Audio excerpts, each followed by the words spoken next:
Faites excuse, dame Catherine. Je sais bien que je suis en retard, mais c'est rapport à mon Noël. Mais qu'a-t-il? Il est malade?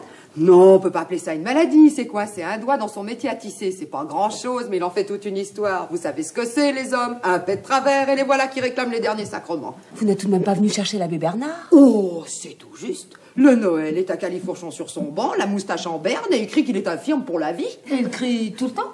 Il s'arrête juste de temps en temps pour boire un coup. Et c'est tout ce qu'il peut faire, soulever son gobelet.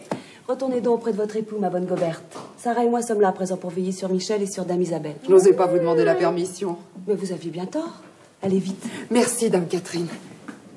Il est arrivé par un soir de neige.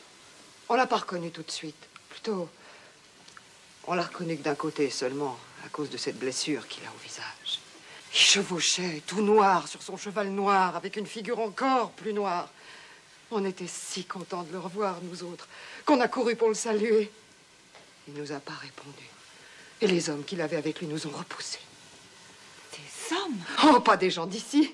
Des sans-dieux. Des gibiers de potence qui dévisageaient les femmes et les filles en riant avec des dents de loup. Et lui, messire Arnaud, il allait. Si sombre, si glacé, qu'on a cru à un malheur. On a crié votre nom, demandé de vos nouvelles, et alors il a dit...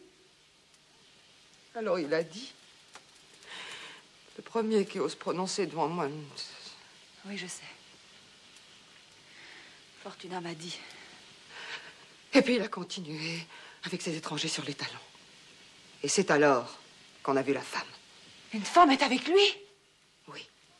On n'a pas su qui c'était d'abord. Elle suivait sur un cheval, mais avec un capuchon qui lui tombait jusqu'au menton. Elle suivait sans rien dire. Et ils sont tous allés s'engouffrer dans le château, qui s'est refermé sur eux comme une gueule d'enfer. Il a mené cette femme au château avec mes enfants? Non. Rassurez-vous. La nuit même de son arrivée, Sarah, Jos et Marie ont quitté le château sans tambour ni trompette en emmenant les enfants. Mais où sont-ils à présent? Ça, on n'en sait rien. Messire Arnaud a couru à Carla, mais la comtesse Éléonore l'a reçu de si rude façon qu'il a préféré tourner bride.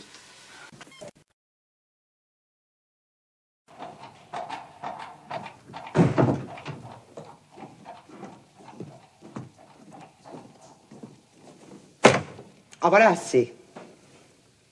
Léonard, mais qu'est-ce qui te prend? Catoune, aide ta maîtresse à se préparer pour la nuit. Et vous, faites vos prières en demandant au bon Dieu de vous épargner le feu éternel et mettez-vous au lit. Léonard, je ne suis plus une enfant, je vais me marier. Seigneur, écoutez-la. Et elle vous annonce ça comme si c'était la meilleure nouvelle du monde. Eh bien, n'est-ce pas la meilleure nouvelle qu'on puisse annoncer quand on aime celui qu'on va épouser? Malheureuse. Il n'y avait pas assez de beaux garçons à Florence, pas assez de beaux partis et des plus recommandables. Quand je pense que vous avez délaissé Luca Tornabuoni, c'est Apollon, pour accepter les avances grossières de ce vieux soudard bourguignon. Philippe, un vieux soudard bourguignon.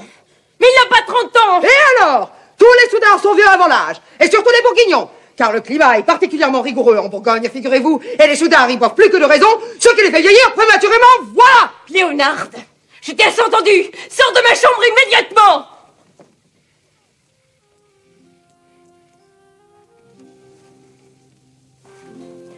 Comment colère le temps de retomber avant que je ne fasse mes prières. Mon agneau, écoutez votre vieille nourrice. N'épousez pas cet homme. Mais pourquoi? Parce que je suis sûre qu'il te fera mener une vie épouvantable. Il me fait peur. Il te fait peur, oui. Tu as peur surtout qu'il ne te laisse aucune autorité sur moi? Mais non. Mais si. Il faut t'y faire, ma Léonarde. Ton règne dans cette maison est terminé. Mais comme je te considère toujours comme étant la meilleure des femmes, partout où j'irai, tu m'accompagneras. C'est une condition que j'imposerai à mon mari. Et il faudra bien qu'il l'accepte.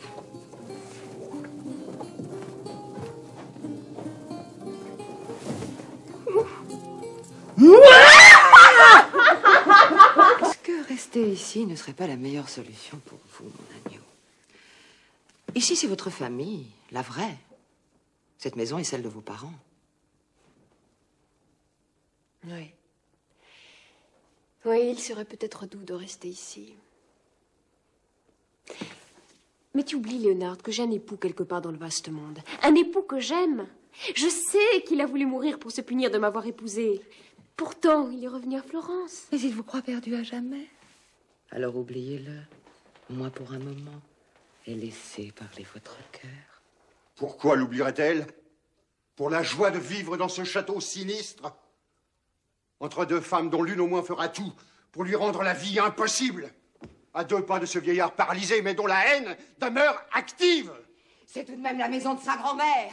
Et Marguerite peut changer. Vous avez une curieuse façon d'aimer les gens, vous, Dame Léonard. Enfin, pensez-vous que le téméraire vienne jamais ici pour nous permettre d'en finir avec lui? Le téméraire! Le téméraire! Le téméraire!